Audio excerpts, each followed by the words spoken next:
All right, and we are back here on the GSMC football podcast, and for the second part of the show, we will break down the two rosters, the two Super Bowl rosters, who has the advantage at certain positions. Anthony, also in the chat, if you're still there, I will acknowledge this comment. Where do you have Peyton Manning in this conversation? Peyton Manning is regarded as arguably the best regular season quarterback of all time. He's got a couple of Super Bowl rings. Now, one of them was credit to the Broncos defense and how great it was that year. Peyton, for me, Peyton's top five. I think it's safe to say Peyton is top five. Peyton had a really good career. The regular season with the Broncos in 2013 was one of the greatest seasons a quarterback has ever had. Arguably the greatest. Now, it didn't end great because the Seahawks absolutely destroyed the Broncos in the Super Bowl, and that pains me to say that because I really wanted Peyton to win that Super Bowl that year. I remember out of the half, I was watching the game. I was hoping that the Broncos would wake up and Peyton would pull off this improbable comeback against the Legion of Boom.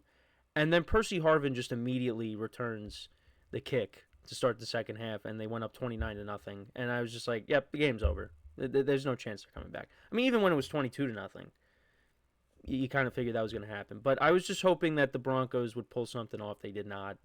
And that was disappointing. But you know what? Peyton did get another Super Bowl. Just it wasn't when he had a historic season. It was when he had 9 touchdowns and 17 picks. But you know what? He did his job in the Super Bowl. The Broncos defense, they took care of the rest. So, but yeah, Peyton is definitely a top 5 quarterback though. And he went to 4 Super Bowls.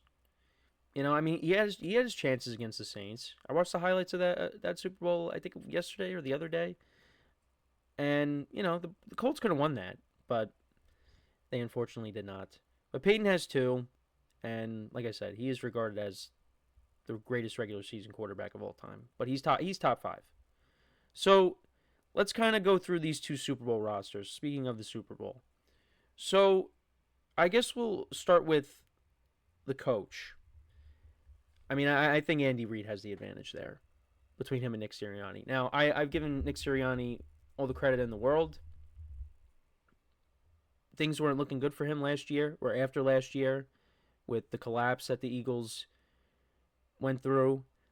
But they came out and they've had a really good season. Arguably the best team in the NFC. It was between them and the Lions, but, obviously the Lions fell flat in the playoffs. But he's got this team playing really well right now. And I talked about this yesterday. Whether you believe he's a good coach or not, he wins games. And he's been to the playoffs every single year that he's been the head coach of the Eagles. So you got to give credit where credit is due. But for me, I give the advantage to Andy Reid. I just think right now he's probably the best head coach in the NFL. And, during this time period, his team wins games. But they are winning championships. And they already have the edge in terms of, Super Bowl matchups between each other because, Andy Reid won the previous game. I didn't bring this up, but let's not forget, last year, 2023, the Eagles did go into Kansas City and beat them. I haven't really mentioned that, but they did go into Kansas City and they did beat the Chiefs. The Chiefs were still kind of off offensively, but the Eagles did do that. But I just, for me, I still think the Chiefs have the advantage when it comes to the head coach. Andy Reid over Nick Sirianni. But, Nick Sirianni's a good coach. So, but I give the Chiefs the advantage there. The defense, though, it's hard. It's hard. I would to be honest, I'd probably give the Eagles the edge for their secondary and I guess their linebackers because their linebackers have been so good. The Chiefs have good linebackers as well. Nick Bolton is a stud. But the Eagles have Zach Bond, who's going to be an All-Pro. The Eagles did a great job fixing the secondary. You got Darius Slay back there. You brought back C.J. Garner-Johnson, Quinyon Mitchell, and Cooper DeJean. They did such a great job this offseason. And then the Chiefs, they have Trent McDuffie and Jalen Watson they got back. They traded L'Jarius Sneed in the offseason, but they haven't skipped a beat. But the Eagles' pass defense, I think, is ahead of the Chiefs. I mean, you got to favor the Eagles there. Defensive line, I mean, the Eagles can get after the opposing quarterback, but I think the best player, if you're comparing the two defensive lines, I mean, you got to say it's Chris Jones, right? You have to. And Chris Jones, you can line up anywhere. And they also have George Karlaftis, the Chiefs. You know, it's the Eagles. I think they have the slight edge in terms of the defensive advantage. But I mean, the Chiefs still have very good players on their defense. Chris Jones is probably, like I said, the best defensive player amongst. You know, if you're comparing both defenses, but you know they can line up Chris Jones wherever. You know, in the middle, you can line him up on the outside. I mean, you're going to probably see that. You know, during the Super Bowl as well. I mean, the Eagles have a good D line too. You know, with their guys, I talked about them. I mean, you got Jalen Carter up the middle, who's a stud. So, you know, I mean, I would give maybe the Chiefs the slight edge with defensive line, but overall defense, I would give the Eagles the advantage. And then we move on to the offense. Offensive line, I would probably give the advantage to the Eagles. I mean, they got a couple of All-Pros on the offensive line, Lane Johnson, and I think Landon Dickerson also is an All-Pro this year. Cam Jurgens, who has done a great job replacing Travis Kelce. The Chiefs' offensive line is a little shaky. Because they've had to, you know, rework some things. I mean, now Joe Thuney is lining up as a tackle. I mean, he's doing a great job. But, I mean, even with that being said, I still give the advantage to the Eagles with their offensive line. Receiver, I'd give the advantage to the Eagles as well. I mean, you got two number one receivers, arguably, A.J. Brown and Devontae Smith. And look, the Chiefs receivers, I mean, we saw them make plays against the Bills in the AFC Championship game. You know, Juju Smith-Schuster had a couple of big catches. Xavier Worthy has looked really good over the last couple of months. He's really gotten it going. Really, since Marquise Brown has come back, things have changed with that offense. And you got a lot of veterans. You have Juju Smith-Schuster, you have DeAndre Hopkins, you got Marquise Brown. You know, those are pretty good receivers. Now, they're not what they once were. You know, D-Hop is not that same receiver from Houston, you know, but they get the job done, and they do their job. But, I mean, in terms of, you know, where they're at right now in their careers, and you're comparing them to the Eagles receivers, I mean, I give it to the Eagles receivers. So, advantage Eagles. Tight end, this one was kind of hard to think about because Travis Kelce is not the same player. I mean, I think in terms of how both tight ends are playing right now, I mean, I guess I would favor Dallas Goedert, but Travis Kelce could go out there and have a big game, and he could win Super Bowl MVP. You know, he had a big game against the Texans. You know, the middle of the field wide open for him. I mean, he had that long reception against them. He was really a non-factor in the championship game against the Bills. But I thought it was interesting. So I was listening to the Michael Kay show. Sal Palantonio was on it. And he talked about the scheme of the Eagles' defense. And how they have, I think he said they have two high safeties. And they kind of leave the middle of the field open. And I thought this was interesting. Vic Fangio is 0-8 against the Chiefs. Between his time with the Dolphins and the Broncos, he's 0-8. And, you know, he was the Broncos head coach. They played the Chiefs. And Travis Kelce gave him a lot of problems. So we could very well see that in this game here.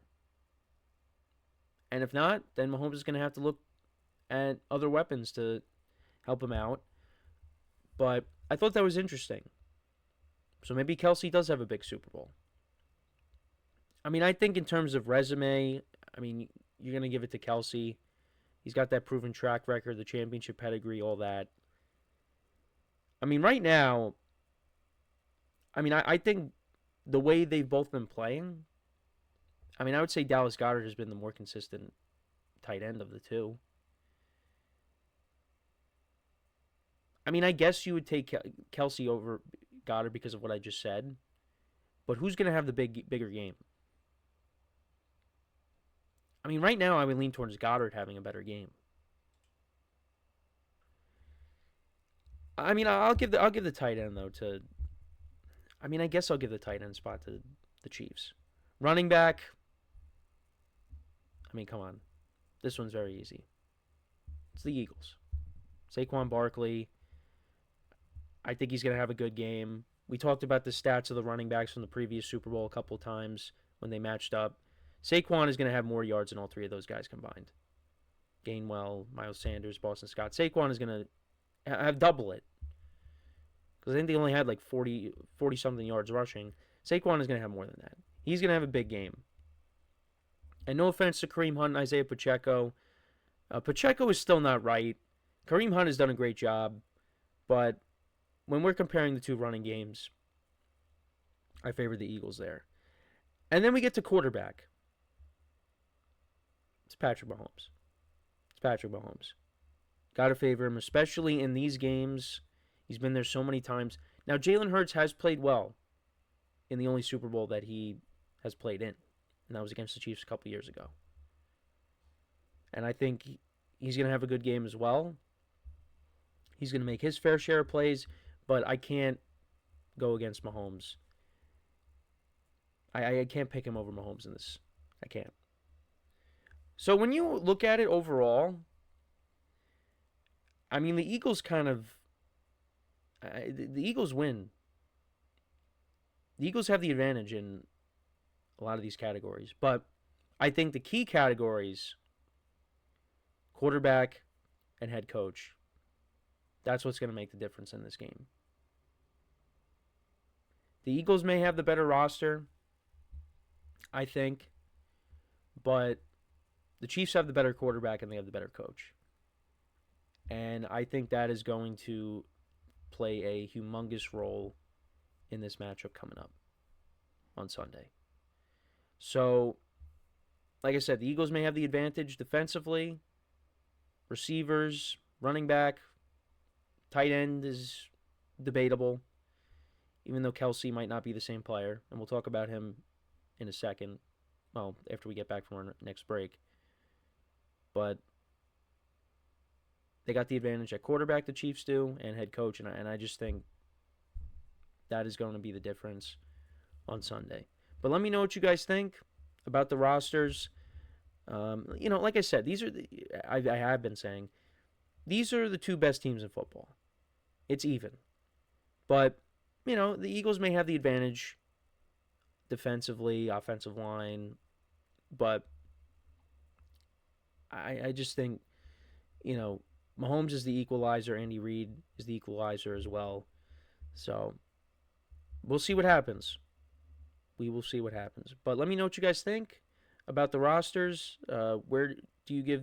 Maybe you have a difference of opinion on certain ones that I gave the Eagles the advantage to, the Chiefs gave the advantage to. Maybe you think Jalen Hurts is better than Mahomes going into this game. Let me know in the comments. So before we go to break, just want to remind you guys once again to tip or donate and get your comments recognized. Make sure to hit that super chat button in the chat if you want to see me acknowledge any thought or comment you may have throughout the live broadcast. It makes the show more lively, more entertaining between myself, the host, and you guys, the viewers. We appreciate you guys' viewership each and every day, so any contribution you can make to the show means the world to us as we put out content for you guys each and every day. And also, the other way to help out the show is by going to the link at the bottom of the show segment on the ticker, GSMCPodcast.net. That is GSMCPodcast.net. So when we come back from our next break, we'll talk about Travis Kelce. He addressed the retirement rumors once again this year, and we'll talk about what he had to say. So with that being said, stick around, and we'll be right back here on the GSMC Football Podcast.